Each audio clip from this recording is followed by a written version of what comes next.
आज बेसिकली हमें करना क्या है कि today basically we try to do another CSS small task and we will try to create a simple project. तो आज के इस टास्क में बेसिकली एक छोटी सी सिंपल सी 3 कॉलम वेबसाइट बनाने की कोशिश करेंगे using HTML and CSS only. 3 column website का मतलब ये होता है कि it's a simple website that allows us to have 3 columns to display data. Okay, basic idea ये टू अंडरस्टैंड कि यार CSS का इस्तेमाल करते हुए हम अपने कंटेंट को कैसे स्ट्रक्चर करें वेब के ऊपर. ठीक है, फिर वो डेटा अगेन जरूरी नहीं कि इसी फॉर्म में हो, किसी भी फॉर्म में हो सकता है. 2 कॉलम हो सकते हैं, 3 कॉलम हो सकते हैं, सिंगल कॉलम के ऊपर भी हम सेम तरीके से काम करते हैं. But being able to understand कि यार हम CSS का इस्तेमाल कैसे कर रहे हैं, HTML का इस्तेमाल कैसे कर रहे हैं, उसके ऊपर div टैग क्या है, div टैग इस्तेमाल कैसे हो रहा होता है, और फिर टाइम रहा तो एंड में हम we will try to do also कि how to make this a responsive website as well. कि अगर एक सिंपल सा वेब पेज है तो उसको हम रिस्पॉन्सिव कैसे करें. बाय रिस्पॉन्सिव वी मीन कि जब उसकी साइज हम रिड्यूस करते हैं इसके मोबाइल की स्क्रीन के हिसाब से तो कंपोनेंट ऑटोमेटिकली ऑर्गेनाइज होकर मोबाइल की स्क्रीन के हिसाब से बिहेव करें. बाय डिफॉल्ट 3 कॉलम 3 कॉलम में नजर आ रहा होता है, लेकिन जब स्क्रीन साइज में छोटी करूंगा तो अब 3 कॉलम मुझे नहीं आएंगे, अब एक ही कॉलम मुझे आएगा और दूसरा जो कॉलम है वो ऑटोमेटिकली नीचे आ जाए. इसको हम रिस्पॉन्सिव बिहेवियर कहते हैं. वो रिस्पॉन्सिव बिहेवियर हम अपनी वेब के अंदर किस तरीके से क्रिएट करें और हम उसका क्या स्ट्रक्चर रखें. तो उसके लिए बेसिकली हम थोड़ा सा CSS के अंदर रिस्पॉन्सिव बिहेवियर के ऊपर हम काम करेंगे, बट वो एंड की बात है. फॉर नाउ सिंपल सी वेबसाइट बनानी है भाई. हेडर आ गया, लिंक्स आ गए, उसके अंदर 3 कॉलम्स हमें स्ट्रक्चर करके देना है. ठीक है, तो शुरू करते हुए आ जाते हैं हमारे वेब के अंदर. Let's create a new file. बिस्मिल्लाहिर्रहमानिर्रहीम. और HTML से हमने शुरू किया.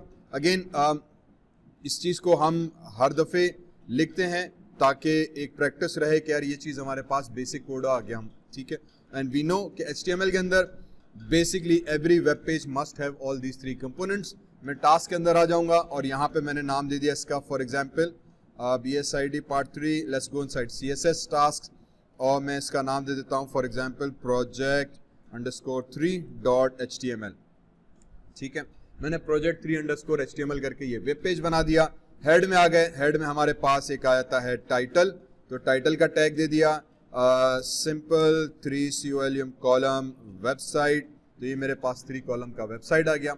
अब सबसे पहले हमें इसके अंदर चाहिए इस तरह का हेडर और नेविगेशन. तो हेडर के लिए हम एक डिव बना देते हैं. ठीक है, और नेविगेशन के लिए मैं एक और डिव बना देता हूँ. ठीक है, अगेन डिव क्या हुआ, div are just empty blocks. एक सिंपल से एम्प्टी हमारे पास ब्लॉक्स की तरह से काम करते हैं. विजुअली इनकी कोई विजुअल अपीयरेंस नहीं है. ये एक ब्लॉक ऑफ कोड को रिप्रेजेंट करते हैं. यार इसके अंदर जो चीजें होगी इसको हम अलग से कस्टमाइज कर सकें. विजुअली इसका कोई नहीं, एक एम्प्टी ग्रुप बना देगा, एक कंटेनर के तौर पे काम करते हैं. ठीक है, इसकी हम क्लास दे देते हैं for example class is equals to header. Class again is name by which मैं इस डिव को पहचानूंगा इन माय CSS. इसी तरीके से अगर ये दूसरा डिव है तो इसके अंदर हम क्लास दे देते हैं इज इक्वल टू नेव. ठीक है, या जो भी आप दे दें, नेव बार कर दिया हमने फॉर एग्जांपल. ठीक है, अब ये नेव बार क्लास का नाम हुआ. इस नाम से मैं इसको पहचानूंगा कि यार ये जो ब्लॉक है इसका नाम नेव बार हुआ, ये जो ब्लॉक है इसका नाम हेडर हुआ. हेडर के अंदर आ गए, यहाँ पे फॉर एग्जांपल H1 दे दिया हमने. दिस या कर देते हैं सिंपल 3 कॉलम वेबसाइट. तो हमारे पास सिंपल कॉलम वेबसाइट आ गई. टाइटल आप कुछ भी इसका दे दें, Ctrl+S, तो ये हमारे पास सिंपल सी वेबसाइट बन गई.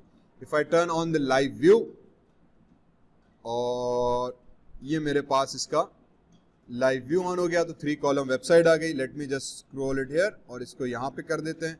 साथ साथ इसका मैं स्क्रॉलिंग यहाँ पे कर दी. इसी तरीके से अब ये मेरे पास हेडर बन गया. मुझे इसमें इमेज डालनी है, लोगो डालना है, तो हमें पता है इमेज का टैग आ जाएगा. इसके अंदर कुछ और टेक्स्ट डालना चाहें, मेन्यू डालना चाहें, फॉर एग्जांपल यहाँ पे लॉग इन लॉग आउट का मेन्यू देना चाहें, मुझे वो लिंक्स डालने. कैसे, तो मैं आ जाता हूँ नेविगेशन बार के अंदर. मैं यहाँ पे अलग से लिंक बना देते हैं. तो हमने एक एंकर का टैग बनाया, H रेफरेंस हाइपर रेफरेंस दिया, फिलहाल हैश दे दिया ताकि क्योंकि लिंक में नहीं देना चाह रहा. इसको बंद किया हमने और यहाँ पे हम आ गए होम के अंदर. तो ये मेरे पास होम का लिंक बना. हमने कह दिया बहुत अच्छी कहानी कर दी भाईजान. इसको Ctrl+C किया, Ctrl+V, Ctrl+V, Ctrl+V, Ctrl+V, जितने लिंक्स हमें चाहिए अब बेसिकली वो हमारे पास यहाँ पे आ जाएंगे. तो I can say this as link 1. Oops, LINK link 1 हो गया हमारे पास. ये हमारे पास लिंक 2 हो गया, ये हमारे पास लिंक 3 हो गया, and so on so fourth. LINK link 4. ठीक है, तो ये 4 लिंक्स की हमारे पास वेबसाइट क्लियर हो गई। हमने कह दिया बहुत अच्छा बात है, let's just do the CSS for this guy. तो कंट्रोल N किया, एक नई CSS खोली। मैं यहाँ पे आ जाऊंगा, सबसे पहले बॉडी लिखा, बॉडी में आ गए, मार्जिन में चले गए, MARGIN मार्जिन, कॉलन 0px मैंने कर दिया, कंट्रोल S। जहां पे मैंने इसको सेव किया था CSS टास्क के अंदर, मेरे पास प्रोजेक्ट 3 करके मैंने इसको सेव किया था, इसका नाम भी मैं project 3 css.css कर दूंगा। उप्स, project 3.css कर दूंगा। ठीक है, तो .css की एक्सटेंशन है, मैं एक्सटर्नल CSS इस्तेमाल कर रहा हूं उसके अंदर। एक्सटर्नल CSS के लिए .css लगाना लाजमी है, तो हमने .css करके लगा दी। अब वापस अपने मेन प्रोजेक्ट के अंदर आते हैं। अब ये 2 फाइलें अलग अलग बनाई, एक .html एक .css। .html को CSS के साथ मुझे लिंक करना पड़ेगा ताकि इस भाई को पता चले कि यार मैंने एक्सटर्नल CSS यूज करनी है। हेड टैग के अंदर आ गए, यहाँ पे हम लिंक का टैग यूज करेंगे। इसको बताएंगे कि जो रिलेशन होगा मेरा वो स्टाइल शीट वाला होगा। हमने कहा ठीक। टाइप जो होगी तुम्हारी वो हमारे पास आ जाएगी text/css। ये 2 पैरामीटर्स एट्रीब्यूट्स हैं लिंक टैग के, जो हमें बताते हैं कि आप जो है क्या करने जा रहे हो, मेटा डेटा क्या करने जा रहे हो। फिर इसके बाद हमारे पास यहाँ पे एंड में आ जाएगा हाइपर रेफरेंस, और फिर project 3.css फाइल का हम पाथ दे देंगे और ब्रैकेट क्लोज किया। जैसे ही ब्रैकेट क्लोज किया तो हमारे पास CSS अप्लाई होगी। ये वो टैग है। अब जितनी मैं फाइल्स बनाता जाऊंगा, ये शुरू की एक लाइन सब में मैं ऐड करूंगा। एक्सटर्नल CSS, एक दफा हम ये लाइन, अब एक ये पहला पेज बनाया, दूसरा बनाया, तीसरा बनाया, चौथा बनाया, जितने पेज बनाते जाएंगे सेम लाइन सब के अंदर जाएगी। CSS में एक ही फाइल के अंदर, एक्सटर्नल के अंदर करूंगा। हर पेज के लिए अलग अलग CSS करने की जरूरत नहीं है, ना ही की जाती है। एक ही CSS फाइल बनाई, सब चीजें उसके अंदर हमने कर दी। हमने कह दिया ठीक ठीक। और ये लिंक आ गया, रिलेशनल स्टाइल शीट और टाइप, ये 2 एट्रीब्यूट्स हैं जो मेटा डेटा कहलाते हैं। ब्राउजर को बताएंगे कि जो एक्सटर्नल फाइल मैंने लिंक की है ये स्टाइल शीट है और ये टेक्स्ट इसके अंदर CSS है, मेटा डेटा है, ताकि ब्राउजर इसको ब्लॉक ना करे। पाथ दे दिया हमने, हमारे पास CSS डन हो गया। CSS में आने के बाद मैंने इसको कहा मार्जिन 0। ये करने की जरूरत नहीं है, अगर आप इसको चाहो तो मैंने इसको हटा दिया, S किया, तो थोड़ा सा स्पेस आपको नजर आ रहा है इसके इर्द गिर्द, मे भी आपको चाहिए, रहने दो। मैंने यहाँ पे रख दिया जस्ट फॉर टेम्पररी सेक, आ गया हमारे पास। इसके बाद मुझे इसमें बैकग्राउंड कलर देना है, तो मैंने यहाँ पे आ जाएंगे, हम कह देंगे यार बैकग्राउंड और कलर आ जाए, और लाइट ग्रे हम कर देते हैं, for example LIGHT light blue कर दिया, तो मेरे पास लाइट ब्लू कलर का बैकग्राउंड आ गया। Depending on what website you are building, कोई भी आप कलर देना चाहें जनाब, आपकी मर्जी। अब उसके बाद आ जाते हैं हेडर के अंदर, तो हम यहाँ पे लिखेंगे dot header, bracket start bracket close. Dot क्यों लगाया? डॉट बेसिकली कनेक्शन ऑपरेटर के तौर पे काम करता है। ये कनेक्ट करेगा क्लास नेम में जिसका नाम हेडर होगा। तो क्लास नेम में हम आ जाएंगे, तो यहाँ पे एक हेडर करके मैंने क्लास बनाई हुई है, तो ये इसको रिफर करेगा। ठीक, डॉट लगाने का मतलब भी है कि यार ये क्लास का नाम है जिसका नाम है हेडर, उसकी सेटिंग में करने जा रहा हूं। इसी के तर्ज पर हमने एक प्रोजेक्ट ID भी यूज कर सकते हैं। यहाँ पे ID is equals to for example my header, ID भी मैं यूज कर सकता हूं। अगर आप ID यूज कर रहे हो तो CSS वाली फाइल में आने के बाद यहां पे हैश माई हेडर यूज करेंगे। ठीक है, दोनों तरीकों से हम अपनी डिव को रेफर कर सकते हैं। मैं यहां पे डिव भी लिख सकता हूं, यार एक डिव होगा, डॉट उसका क्लास नेम हेडर होगा, उसको जाकर रेफर कर। ये तरीका भी सही है।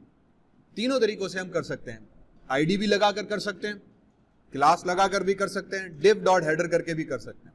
ये इसीलिए किया क्योंकि मेरे प्रोजेक्ट के अंदर 2 div बने हुए हैं। अब मैं किस div की सेटिंग कर रहा हूं ये बताने के लिए हमें हेडर का इस्तेमाल करना पड़ता है। उमूमन एक प्रैक्टिस ये है कि ID जो है वो हम जावास्क्रिप्ट के लिए इस्तेमाल करते हैं। जावास्क्रिप्ट के थ्रू भी हम HTML कंटेंट को प्रोसेस करते हैं। तो ID एक्चुअली जावास्क्रिप्ट के लिए इस्तेमाल होती है कि यार किस ID, in other words variable name बन जाता है कि किस वेरिएबल को आप एक्सेस करना चाह रहे हो। क्लास नेम CSS के लिए टिपिकली इस्तेमाल किया जाता है, लेकिन दोनों तरीके से आप CSS भी कर सकते हो और जावास्क्रिप्ट को भी कर सकते हो, कोई इतना इशू नहीं है। लेकिन जस्ट टू बी क्लियर, तो अगर आप ID रहना चाह रहे हो रहने दो, no problem with that.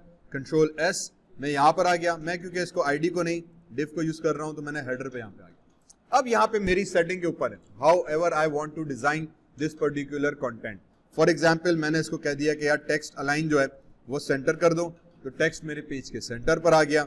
For example padding मैं कह देता हूं टॉप से फॉर एग्जाम्पल 50 पिक्सल्स के ड्रॉप करके फिर तुम स्टार्ट करो, तो ऊपर से 50 पिक्सल्स का गैप आ गया। मेरी मर्जी, जरूरी नहीं, ये बात आपके ऊपर है। How you are going to design your website is completely your own creativity, कि आप इसको पैडिंग दे रहे हो, फॉर एग्जाम्पल 10 कर रहे हो, थोड़ा सा स्पेस ऊपर हो, आपकी मर्जी, देयर इज नो राइट और wrong in this one, as long as आपको वेबसाइट अच्छी लगनी चाहिए। मुझे इसमें कलर चेंज करना है, मैंने टेक्स्ट का कलर फॉर एग्जाम्पल कर दिया डार्क सायान कर देते हैं, तो डार्क सायान करके मेरे पास इसका कलर आ गया। इसका कलर लाइट ब्लू, मुझे बैकग्राउंड का अच्छा नहीं लग रहा, मैंने इसका कह दिया कि यार कलर जो इसका हो वो थोड़ा सा बेज कर देते हैं, ठीक है, हल्का सा बेज कलर इसका आ जाएगा ताकि मुझे कंटेंट सही से पढ़ने में आ जाए। बस ये बन गया। इसको बोल्ड करना है, इटैलिक करना है, फॉन्ट चेंज करना है, फॉन्ट साइज बड़ी करनी है, totally up to you. So for example मैं फॉन्ट साइज पर आ जाते हैं और मैंने इसको कह दिया 25 px की तुम्हारी साइज हो जाए, तो 25 हो गया, मैंने कहा कुछ ज्यादा हो गया 20 px कर लेते हैं, तो थोड़ा फॉन्ट बड़ा हो गया, मेरी मर्जी हुई, कहानी यहाँ पे सिंपल रही। फिर अब आ जाते हैं लिंक्स के अंदर। लिंक पे आने के बाद मैं div डॉट nav बार पे चला गया, सेम चीज। अब nav बार क्या रहा, nav बार मेरे पास यहां पर आ गए, ये एक और div था जिसका मैंने क्लास nav बार बनाया हुआ, क्योंकि क्लास नेम है, ठीक है, CSS में क्लास नेम को पुकारने के लिए डॉट ऑपरेटर लाजमी है, क्योंकि मैंने div के साथ यूज किया तो मैं div डॉट net बार भी कर सकता हूं, मैं सिंपली यहाँ पे डॉट लगा के nav बार भी कर सकता हूं, दोनों सूरतों में चीज मेरे पास वैलिड आ जाएगी। अब मुझे लिंक्स को सबसे पहले सीधा पता करना है, तो मैं इसको कह दूंगा कि यार तुम्हारी जो टेक्स्ट डेकोरेशन है, क्योंकि अंडरलाइन आ रहा है, मैंने कहा यार अंडरलाइन नहीं चाहिए, टेक्स्ट डेकोरेशन को हम नन कर देंगे, ठीक है। जैसे ही नन किया तो अच्छा nav बार में चले गए, तो ये nav बार मेरे पास एक्सेस हो गया। nav बार मेरे पास एक्चुअली इस div का टैग है, तो मुझे इसको बताना है कि यार div के अंदर एक एंकर टैग है, उसका स्टाइल चेंज करना है, तो उसके लिए हम करते हैं सब क्लास का a का लिंक, ठीक है। अब जैसे a लिखा तो अंडरलाइन गायब हो गई। अब यहां पे मैंने क्या किया, यहां पे मैंने बताया कि यार एक क्लास है nav बार कर, उस nav बार में जाओ, उस nav बार के अंदर एक एंकर का टैग है, उस एंकर के टैग को तब्दील करो, क्योंकि नेस्टेड है ये, ठीक है, कि div के अंदर एंकर है, तो कुछ प्रॉपर्टीज ऐसी हैं जो div पर अप्लाई तो हो जाएंगी लेकिन वो एंकर पे अप्लाई नहीं होंगी। क्यों नहीं होंगी, क्योंकि वो नेस्टेड है। अभी आप सिर्फ अगर मैंने div पे लगा दिया, फॉर एग्जाम्पल nav बार पे लगा के छोड़ दिया, कंट्रोल S किया, तो इसका अंडरलाइन हमें वापस एज इट इज नजर आ रहा है। क्यों एज इट इज नजर आ रहा है, क्योंकि ये div के ऊपर उसने अप्लाई किया। div में टेक्स्ट डेकोरेशन तो है ही नहीं, टेक्स्ट तो है ही नहीं, div के अंदर एक नेस्टेड टैग है एंकर, उसका टैग हमें चेंज करना है, तो उसके लिए मुझे इसको बताना पड़ेगा। इस वक्त ये सेटिंग सिर्फ div के ऊपर अप्लाई हुई है। फॉर एग्जाम्पल मैं इसका बैकग्राउंड कलर दे देता हूं, ठीक है, मैंने कह दिया भाईजान तुम्हारा जो बैकग्राउंड कलर है वो हो जाए $FFF, ठीक है, FF या 333, तो ये हमारे पास बैकग्राउंड कलर आ गया। अब ये div का कलर चेंज हुआ है, एंकर टेक्स्ट का चेंज नहीं हुआ। div का क्योंकि एक एम्प्टी ब्लॉक है, उसने उस ब्लॉक का बैकग्राउंड कलर तो चेंज किया, लेकिन उसने ये वाली सेटिंग अप्लाई नहीं की, because there is again no right और रॉन्ग, कोई एरर नहीं है। div के अंदर टेक्स्ट है ही नहीं, तो उसकी डेकोरेशन नन क्या करेगा। div के अंदर एक और सब टैग है एंकर का, उसकी डेकोरेशन उसने चेंज करनी है, तो वो नेस्टेड टैग बताने के लिए तरीकाकार ये कि मैं स्पेस दूंगा और एंकर टैग बताया कि यार nav में जाओ, स्पेस, उसके अंदर एक एंकर टैग है मेरे भाई, उस एंकर टैग को तुमने तब्दील करना है। अब देखो बैकग्राउंड कलर भी सिर्फ एंकर टैग्स की चेंज हुए, टेक्स्ट डेकोरेशन भी सिर्फ एंकर टैग्स की चेंज हुई। इसी तरीके से मैं कह देता हूं अच्छा यार ये अगर कर रहे हैं तो टेक्स्ट का कलर भी चेंज कर दो, फॉर एग्जांपल इसको व्हाइट कर दो, ताकि टेक्स्ट व्हाइट में हो गया, मैंने कह दिया बहुत अच्छी बात हो गई। फिर हम कहते हैं यार इसमें पैडिंग ऐड कर दो, तो पैडिंग लगा दी और मैंने कर दिया फॉर एग्जांपल 12 px, तो ये 12 px आ गया। अब padding again means space inside the component, तो कंपोनेंट यहां से स्टार्ट हुआ और उसके बाद का जो स्पेस है वो आया। मार्जिन कंपोनेंट बॉर्डर से पहले का स्पेस है, तो इस लाइन से पहले का स्पेस बॉर्डर कहलाएगा, इस लाइन के अंदर का जो स्पेस है वो पैडिंग कहलाएगा। पैडिंग हमारे पास टॉप, बॉटम, लेफ्ट, राइट चारों आ जाती है। सिर्फ पैडिंग लिखेंगे तो बेसिकली सिर्फ का मतलब ये कि चारों तरफ 12 पिक्सल्स कर दो। 12 करना है, 10 करना है, जितना आप बड़ा आपका मेन्यू बनाना है, बटन बनाना है, आपकी मर्जी, ठीक, कंप्लीटली अप टू यू कि आपने कितनी बड़ी स्पेसिंग ऐड करनी है। हमने यहाँ पे कह दिया कि यार ठीक है 15 पिक्सल्स का लिंक बना दो, ये मेरे पास मेन्यू लिंक्स बनना स्टार्ट हो गए। अब मुझे लग रहा है कि यार हेडर जो मैंने दिया था इसका भी मैं बैकग्राउंड चेंज करना चाह रहा हूं, तो मैंने हेडर बैकग्राउंड पे चले गए, इसका मैंने नाम दे दिया लाइट कोरल, तो लाइट कोरल आ गया, या लाइट ब्लू कर देते हैं, ठीक है, अब ये सही रहेगा। तो बैकग्राउंड मेरा लाइट ब्लू हो गया, कंप्लीटली माय विश, मेरी मर्जी है। मुझे इस nav बार से पहले स्पेस चाहिए, तो मैं यहां पे अब मार्जिन दे दूंगा, ठीक है, मार्जिन फॉर एग्जाम्पल 20px कर देते हैं, ठीक है। अब मुझसे पहले मुझे स्पेस कितना चाहिए वो दिखाना चाहिए, इसको थोड़ा सा इधर कर लेते हैं ताकि ये आपका यहाँ पे, तो मार्जिन का मतलब इस कंपोनेंट से पहले का जो स्पेस है वो कितना होना चाहिए। तो यहाँ पे हेडर खत्म हुआ, हेडर के बाद जो div स्टार्ट होगा उसके दरमियान में स्पेस कितना हो। फॉर एग्जाम्पल इसको हम कर लेते हैं 80 पिक्सल्स, उप्स, तो वो 80 पे हो जाएगा। आई थिंक ये वैसे स्पेस का गड़बड़ कर रहा है क्योंकि सेट वो अलाइनमेंट के हिसाब से उसको नीचे फेंक रहा है, तो मैंने फिलहाल इसको चेंज कर दिया, इसीलिए हमने इसको पैडिंग से स्पेस को कंटिन्यू किया, मेरे पास ये लिंक बनकर आ गया। इसको थोड़ा सा मेन्यू सिस्टम बनाते हैं, डेव बार किया मैंने यहाँ पे लगा दिया, नेव बार में जाओ, NAV, नेव बार में चले गए, एंकर टैग लगाया, एंकर टैग आ गया। अब इस एंकर टैग के ऊपर मैं लगाऊंगा कॉलन और हवर। अब मैंने क्या किया कि यार नेव बार एक क्लास है उसमें जाओ, उसके अंदर एक एंकर टैग है, उस एंकर टैग में जाओ, कॉलन हवर करो, ये स्टेट कहलाता है, CSS की जबान में स्टेट है, आम प्रोग्रामिंग में हम इसको इवेंट कहते हैं। इवेंट का मतलब ये कि यूजर कोई इवेंट इस पर परफॉर्म करेगा, उसके नतीजे में इसका स्टाइल चेंज कर दो, उसका स्टाइल हमें क्या चेंज करना है वो हमारे ऊपर है। तो टेक्निकली एक इवेंट हुआ कि जब यूजर इसके ऊपर माउस हवर करे तो उसके नतीजे में कोई इवेंट हो। फॉर एग्जाम्पल मैं इसका कह देता हूं बैकग्राउंड कलर जो होगा वो तुम चेंज कर दो into F3, let me see if this works, yes, तो व्हाइट हो गया, ठीक है। अब यहाँ पे मैं हैश कलर यूज कर रहा हूं, मेरी मर्जी, यहाँ पे अगर आप चाहो तो व्हाइट कर दो फॉर एग्जाम्पल, आपकी मर्जी, या whatever colour you want to use you can use that colour, तो व्हाइट हो गया। अब देखो लिंक के तौर पे बिहेव कर रहा है, क्यों बिहेव कर रहा है, क्योंकि मैंने इवेंट लगाया, CSS की जबान में स्टेट लगाया कि जब इस लिंक के ऊपर माउस हवर करे तो लिंक का आप पॉइंटर चेंज कर दो, का बैकग्राउंड कलर चेंज करो। मैंने कह दिया जब बैकग्राउंड कलर चेंज हो तो फोरग्राउंड कलर भी तुसी चेंज कर दो, इसको हम कर देते हैं ब्लैक, ठीक है। तो अब जैसे ही मेरा माउस इसके ऊपर हवर करेगा उसका बैकग्राउंड हो गया व्हाइट और फोरग्राउंड कलर जो टेक्स्ट का कलर था वो हो गया, हैंस मेरे पास मेन्यू बनना शुरू हो गए। इसी तरीके से आपके मेन्यू बनते हैं, इसी तरीके से आपके मेन्यू बनते हैं। अब इसमें एक और हरकत मैं करने जा रहा हूं, मैं आ गया यहां पे, ठीक है, और मैं एंकर टैग के अंदर गया, एंकर टैग के अंदर मैंने क्लास बना दी, क्लास बना के इसका मैंने नाम दे दिया एक्टिव। मैंने कह दिया अच्छा इससे क्या होगा, जो पहला होम लिंक था उस पहले के अंदर मैंने क्लास एक्टिव बना दी, ठीक है। हमने कहा अच्छा करना क्या है, हम कहेंगे कि जब आप इधर आ गए तो मैं इसको कहूंगा अब देखो डॉट नेव बार में जाओ, स्पेस एंकर में जाओ, डॉट क्लास क्या थी हमारे पास एक्टिव, एक्टिव में चले जाओ। एक्टिव का बैकग्राउंड कलर जो होगा वो फॉर एग्जाम्पल आप एक्वा कर दो, हेंस वो लिंक जो करंट यूजर पेज देख रहा है पहला पेज, उसका एक्टिव का लिंक ब्लू हो गया या एक्वा हो गया। Got it. कलर ब्लैक क्यों हो रहा है, क्योंकि हमने ऊपर से कलर ब्लैक देख रहा है, लेकिन सिर्फ एक लिंक का कलर मुझे चेंज करना था, मैंने उसका कलर चेंज कर दिया सिर्फ उस एक लिंक के अंदर क्लास अलग बता के, ठीक। मीनिंग अब मेरे पास ऐसा लग रहा है कि यार ये ब्लैक है, ये पहला होम पेज है और मैंने इस पर क्लिक किया हुआ है, ये होम पेज नजर आ रहा है, ये लिंक एक्टिव है। इस तरह जब पेज 2 बनाऊंगा, इसी को मैं सेव एज किया, पेज 2 बनाया, पेज 2 अगर लिंक 1 है तो मैं लिंक 1 का क्लास एक्टिव कर दूंगा और ए को खत्म कर दूंगा। फॉर एग्जाम्पल अज्यूमिंगली ये मेरी लिंक 2 आ गई, तो अब मैं एंकर टैग का अंदर से ये वाला क्लास हटा दूंगे, क्लास सेव हो गया, एंकर टैग नॉर्मल हो गया, लिंक 2 में चले गए, इसके ऊपर क्लास V कर दिया तो ये ब्लू हो गया।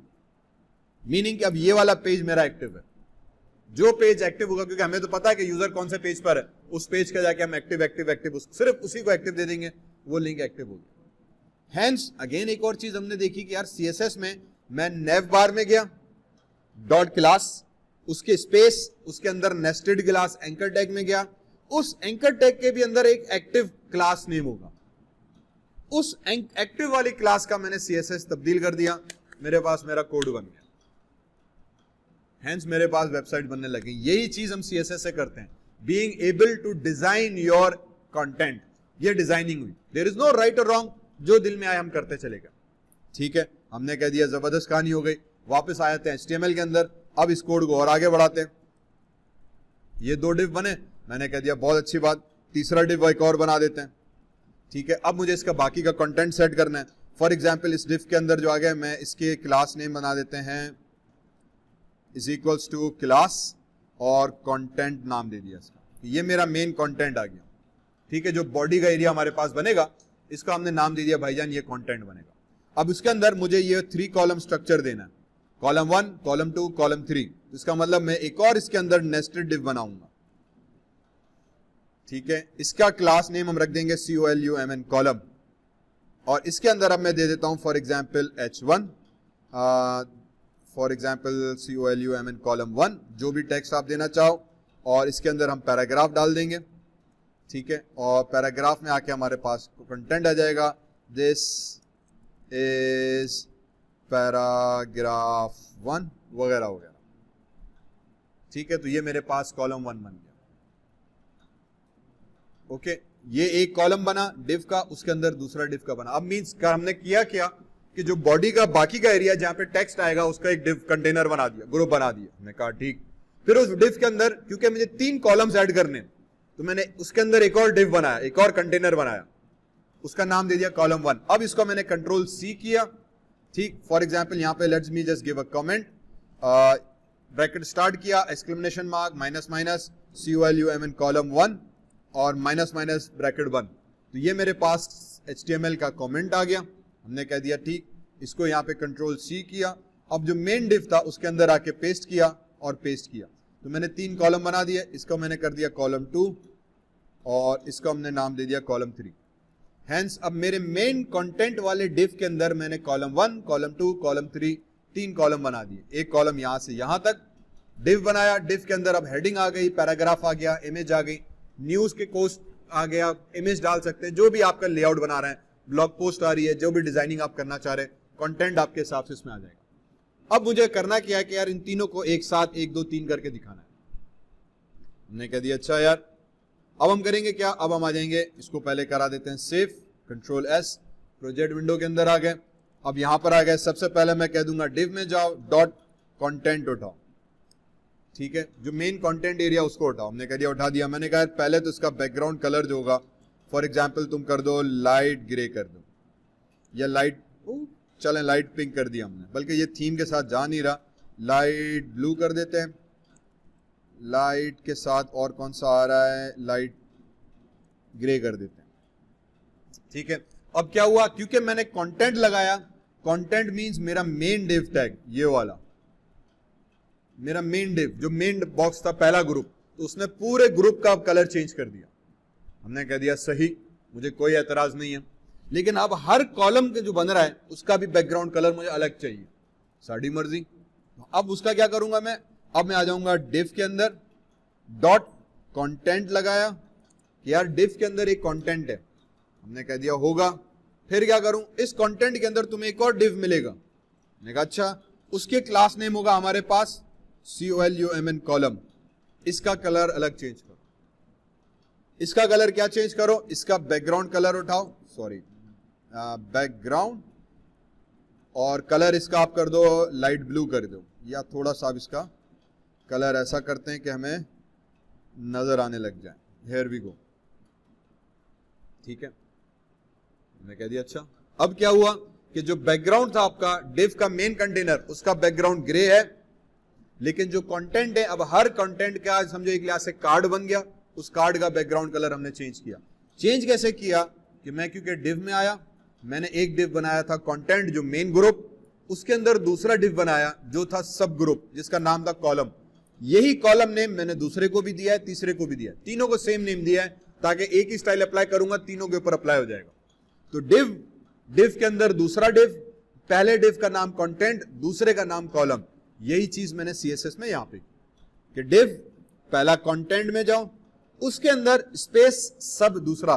तो नेस्टेड पे करने के लिए हम सिंपली स्पेस ऐड करते हैं, स्पेस डिव कॉलम, एक और कॉलम है। अच्छा, इसको आप चाहे तो ऐसे भी लिख सकते हो, dot content space dot column column. मैं इस तरीके से भी लिख सकता हूं, ये भी वैलिड है।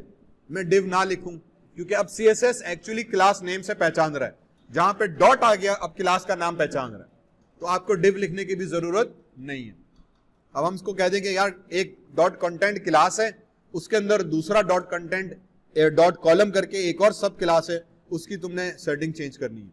ये करो, या समझने के लिए आप लिखो कि अच्छा एक डिव कंटेंट है, उसके अंदर एक और डिव कॉलम है, उसके साथ मैंने छेड़छाड़ करनी है। ठीक, हमने कह दिया, जबरदस्त कहानी हो गई। अब क्या करना है, अब इसकी हमने थोड़ी सी CSS के साथ कॉलम के लेआउट पे ऊपर काम करना है।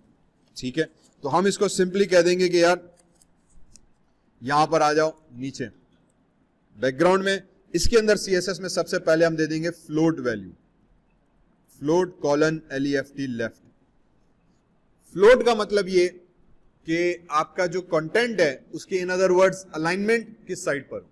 फ्लोट लेफ्ट कर देंगे तो कंटेंट लेफ्ट पर आ गया, फ्लोट राइट करेंगे तो बेसिकली इसका मतलब कि फ्लोट आपका जो कंटेनर है वो लेफ्ट राइट साइड पे आ जाएगा। ठीक है, float is a CSS attribute, हमने पहली क्लास में इसको मैंने बताया था, मार्जिन, पैडिंग, डिस्प्ले, फ्लोट, ये 3-4 इंपॉर्टेंट है सेटिंग्स के हिसाब से। फ्लोट करेगा कि आपका कंटेंट बाय डिफॉल्ट किस साइड पर हो, स्क्रीन के किस साइड पर हो, ब्राउजर के किस साइड पर हो, अलाइनमेंट इन अदर वर्ड्स कैसे हो। अभी हमने इसको कह दिया कि फ्लोट कर दो लेफ्ट पे, तो लेफ्ट पर हो गया, बाय डिफॉल्ट लेफ्ट पर ही होता है, लेकिन अभी भी मुझे समझ में नहीं आ रहा, तो अब इसमें हम एक प्रॉपर्टी ऐड कर देंगे विड्थ की, क्योंकि कॉलम है, कॉलम का मतलब ये कि मेरा एक पेज जो होगा वो 3 हिस्सों के अंदर डिवाइड हो जाए। कॉलम लफ्ज का मतलब ये कि मेरा एक ही ब्राउजर है, एक ही पेज है, लेकिन अब वो 3 हिस्सों में डिवाइड हो जाए। तो 3 हिस्सों में डिवाइड करने के लिए हमें क्या करना पड़ेगा, यहां पर आ गए, विड्थ में गए, विड्थ में जाके इसको मैं दे दूंगा 33.3%। ठीक, तो 33.3% हम इसको दे देंगे बस। इसका मतलब ये होगा कि आपका जो कंटेंट होगा वो कॉलम के हिसाब से एडजस्ट हो जाना चाहिए।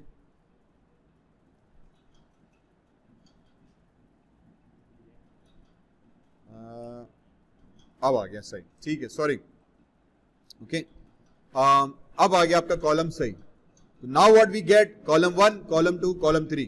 पहले क्यों नहीं आया, क्योंकि पहले मैंने फ्लोट पहले कर दिया था लेफ्ट पे। अब ये बड़ी टेक्निकल एक चीज हुई जो मुझे भी आज थोड़ी समझ में आ गई। ठीक, चीज क्या हुई कि हमने पहले उसको कहा कि यार तुम फ्लोट कर दो लेफ्ट पे, तो फ्लोटिंग हो गई लेफ्ट पे, इसका मतलब कंपोनेंट की जो प्लेसमेंट है वो हमने बाय डिफॉल्ट स्क्रीन के लेफ्ट पे सेट कर दी। उसके बाद उसकी विड्थ हमने सेट की कि यार विड्थ 33.3 हो, 33 पे मैं आ रहा हूं। ठीक, विड्थ हमने 33 की, लेकिन क्योंकि कंटेंट को उठा के मैंने पहले ही लेफ्ट पे कर दिया तो तीनों कॉलम्स मेरे लेफ्ट साइड पे चिपक गए, तीनों कॉलम्स मेरे लेफ्ट पे चिपक गए, और उसके बाद उसकी विड्थ सेट हुई। तो बज़ाहिर हमें कोई इफेक्ट नजर नहीं आया। फिर मैंने बड़ी शराफत से लेफ्ट को उठाया, डिलीट किया, ठीक, कंट्रोल X, विड्थ पे गए, विड्थ के बाद मैंने फ्लोट रखा, तो इज्जत से इसकी सेटिंग वापस बहाल हो गई। अब क्या हुआ, अब हमने पहले उसको कहा कि यार ईच कॉलम की विड्थ 33 होगी %, ठीक, तो उसने हर कॉलम की विड्थ 33 सेट की। अब उसके बाद मैंने कहा कि विड्थ सेट करने के बाद अब इसकी जो प्लेसमेंट है वो स्क्रीन के लेफ्ट पे करो। तो समझो थोड़ा सा ऑर्डर चेंज हो गया, तो उसकी वजह से इफेक्ट में फर्क आ गया। अगर फ्लोट मैंने पहले लिखूंगा तो भाईजान पे कोई असर नहीं पड़ रहा, अगर फ्लोट में यहां से हटा के बाद में लिख रहा हूं तो भाईजान पे जमीन आसमान का फर्क पड़ रहा है।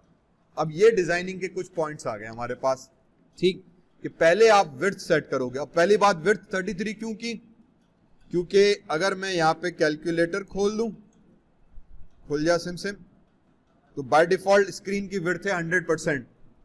ठीक, बाय डिफॉल्ट स्क्रीन की विड्थ है 100%।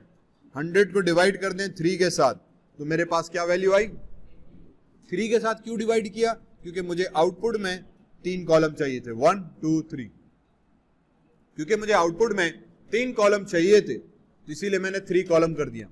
अब यहीं पे बात वही है कि अगर आपको 2 कॉलम करने हैं भाई, तो क्या करेंगे, डिवाइड बाय 2। डिवाइड बाय 2 का मतलब ये कि मेरा कॉलम जो बनेगा वो 50% विड्थ पे बनेगा। अब मैं यहाँ पे विड्थ दे दूंगा 50%। ठीक है, जैसे 50% करेंगे तो मेरे पास उसकी जो अलाइनमेंट होगी वो 50% के हिसाब से एडजस्ट हो जाएगी। अभी क्योंकि कंटेंट कम है तो वो उसको पूरा ऑक्यूपाई करके बैठा हुआ है। ठीक है, बाय डिफॉल्ट हम इसको देते हैं 33.33।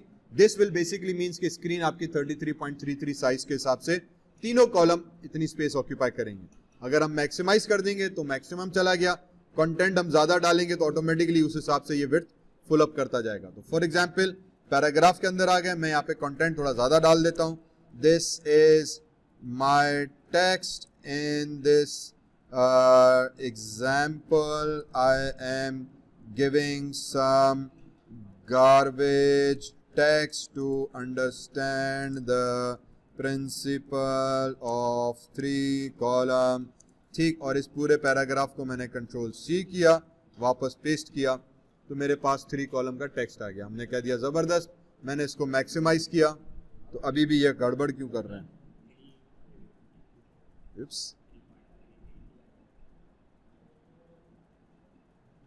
ओके, ला हौल वला कुव्वता इल्ला बिल्लाहिल अज़ीम। मिस्टेक क्या रही? सेमीकोलन नहीं दिया हुआ था ऊपर। बैकग्राउंड कलर के बाद मैंने सेमीकोलन नहीं दिया हुआ था, अब दिया तो इससे ज्यादा हमारा। अब एक मैं दोबारा करूं बात, इसको ऊपर उठा के रखूं, ला हौल वला कुव्वता इल्ला बिल्लाहिल अज़ीम। मैंने कहा ना, मुझे आज ही पता चला, होना नहीं चाहिए था ये।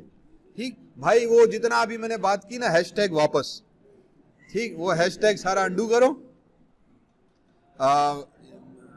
मैं भी कहूँ हो क्या रहा है, मुझे आज पता चला कि ये भी हो रहा है। ठीक है, उसूलन होना नहीं चाहिए, खैर।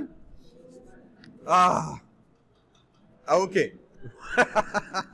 वापस आ जाते हैं अपनी बात के ऊपर। सो दिस बेसिकली मींस कि अलाइनमेंट का कोई फर्क नहीं पड़ता। ठीक, हैशटैग वापस हुआ, फ्लोट आप पहले लिखो या कंट्रोल एक्स करके इसको बाद में लिखो, कोई फर्क नहीं पड़ेगा। ठीक है, क्यों फर्क नहीं पड़ेगा? क्योंकि ऊपर आपने सेमीकोलन पहले नहीं दिया था, इस वजह से फर्क पड़ रहा था। मैंने सेमीकोलन हटा दिया तो एरर आने लग गया। ठीक है, तो इस वजह से डू मेक श्योर कि आप सेमीकोलन पे भाईजान काम जरूर करो। नाउ बेसिकली मींस कि मैंने विड्थ 33% सेट की, अब आपका कंटेंट जो होगा वो स्क्रीन के 33% के ऊपर ऑटोमेटिकली एडजस्ट होने लग गया।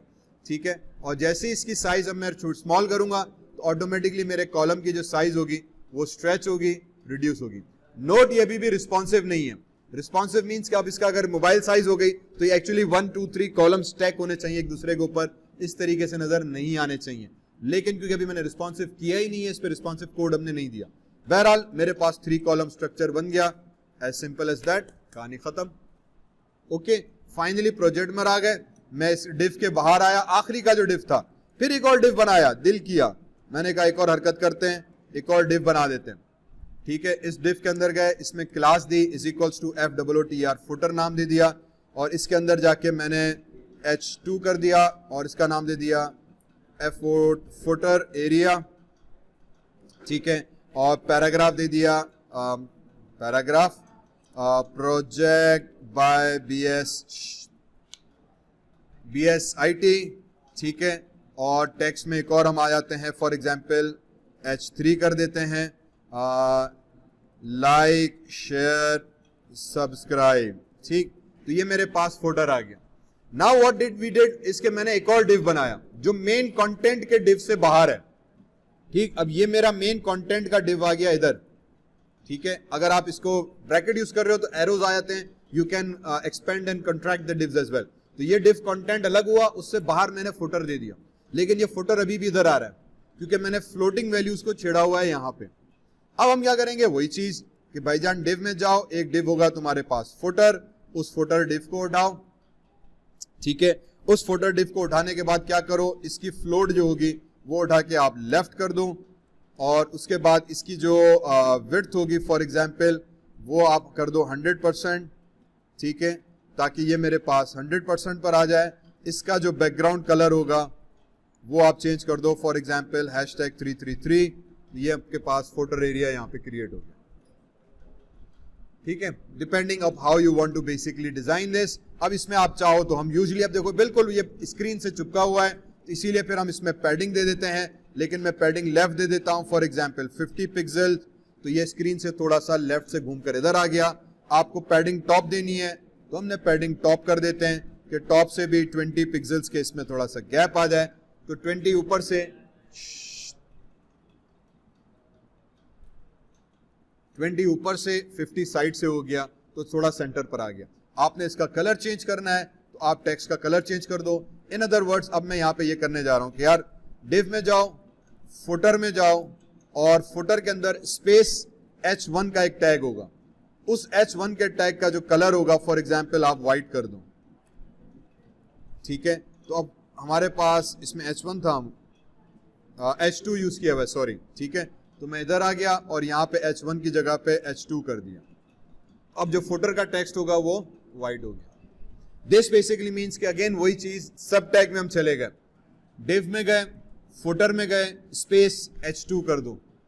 तो डिव फुटर में जाओ, नेस्टेड टैग होगा h2, उसका तुम बैकग्राउंड कलर व्हाइट कर दो, तो हमारे पास व्हाइट बैकग्राउंड कलर अप्लाई हो जाएगा। समझ में आई बात? नहीं आ रही? क्या हुआ?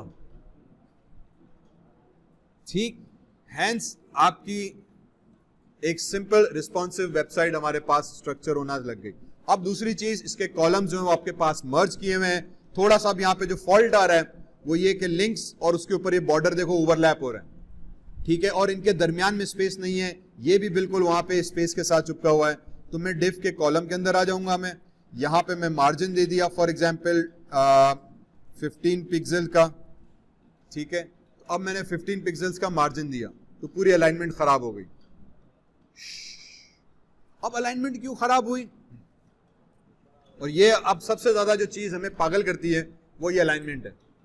यार हमने डिव भी दिया, सब चीजें ठीक है, अचानक से अलाइनमेंट आपकी पूरी बेड़ा गर्क हो गया। ठीक, क्यों बेड़ा गर्क हुआ? यहां से तो स्पेसिंग सही हो गई, इधर से भी 15 पिक्सल्स आ गए, लेकिन इधर भी गैप आ गया। ये पूरी स्क्रीन क्यों आगे पीछे हो गई? क्यों? क्योंकि मैंने स्क्रीन को डिवाइड किया हुआ था 3 से, तो 33.33 एग्जैक्ट मैंने वैल्यू दी हुई थी। जब आपने स्पेस ऐड किया 15 पिक्सल्स का, तो वो भी इस 33.3 में प्लस ऐड हो गया। अब एक और चीज नोट करो और याद रखो, ये चीज फिर हमें बहुत तंग करती है। जब मैंने यहां पर आया तो मैंने उसको कहा कि यार तुम्हारी जो विड्थ होगी वो 33.33 होगी। मैंने कहा ठीक। फिर उसको 15 पिक्सल्स मैंने और मार्जिन ऐड की। मार्जिन रिमेंबर कंपोनेंट के शुरू होने के बाद पहले का स्पेस है, सॉरी, कंपोनेंट शुरू होने के पहले का स्पेस है। तो पहले उसने 15 पिक्सल ऐड किए, उसके बाद 33 किया, तो 33 प्लस 15 पिक्सल्स का और, तो वो विड्थ आपकी स्क्रीन से बड़ी हो गई, इस वजह से कंपोनेंट शेड हो गए। अब मुझे यहां पे क्या करना पड़ेगा? इसको कम करना पड़ेगा, मुझे इसको यहां पे कम करना पड़ेगा। फॉर एग्जांपल 32, 31 या 30 तक, जहां पे जब जाके मेरा कंपोनेंट सेट हो। नहीं हो रहा, मैंने कह दिया यार इसको और सेट करो। अब मैंने जब सेट किया तो नोट करोगे कंपोनेंट सही होगा। यहां पे 30 किया हुआ है, अब मैं यहां पे देखता हूं, चले 32, अभी भी गड़बड़ हुई, 31, अब सही आ रहा। तो अब मैंने इस कॉलम की विड्थ 31 कर दी और 5 पिक्सल्स का गैप दिया, तब जाके मेरे कंपोनेंट्स सही से अलाइन हुए। ठीक है, लेट मी डीसेलेक्ट दिस। अब मेरे कंपोनेंट सही से अलाइन हुए। So we need to little bit worry about that as well. साथ साथ अगर आपने किसी और चीज की भी पैडिंग दी हुई है, फॉर एग्जाम्पल एंकर टैग की पैडिंग मैंने यहाँ पे 15 दी हुई है, मीन्स वो नीचे से भी 15 पिक्सल आ रहा है, तो मुझे थोड़ा सा स्पेसिंग और पैडिंग को कंट्रोल करना पड़ेगा। मेरे पास सेगमेंट्स यहाँ पे क्रिएट हो जाएंगे। अब मैं यहाँ पे वापस आ गया, उप्स, और मैं यहाँ पे पैडिंग ऐड कर देता हूँ। पैडिंग फॉर एग्जाम्पल लेफ्ट, और इसको हम कर देते हैं 20 पिक्सल्स, बल्कि 20 ज्यादा हो गया, let me do 10 pixel spacing. ठीक है, ताकि अब जो कंपोनेंट होगा वो बिल्कुल बॉर्डर से नहीं 10 पिक्सल्स का गैप छोड़कर आए। अगर आप टॉप से देना चाह रहे हैं, अब ये मेरी अपनी सेटिंग है, ये लाजमी नहीं है, सिर्फ हमें स्पेसिंग का यहाँ पे ख्याल रखना है कि यार मार्जिन जब मैं ऐड करूंगा तो कॉलम की विड्थ के अंदर भी उसका इफेक्ट पड़ेगा। मार्जिन जब हम ऐड करेंगे तो मार्जिन प्लस कॉलम विड्थ दोनों ऐड होंगे, तो कॉलम की साइज हमारे पास अल्टर हो सकती है।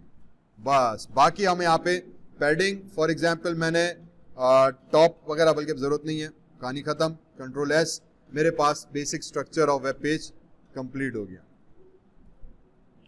डन, बस डन।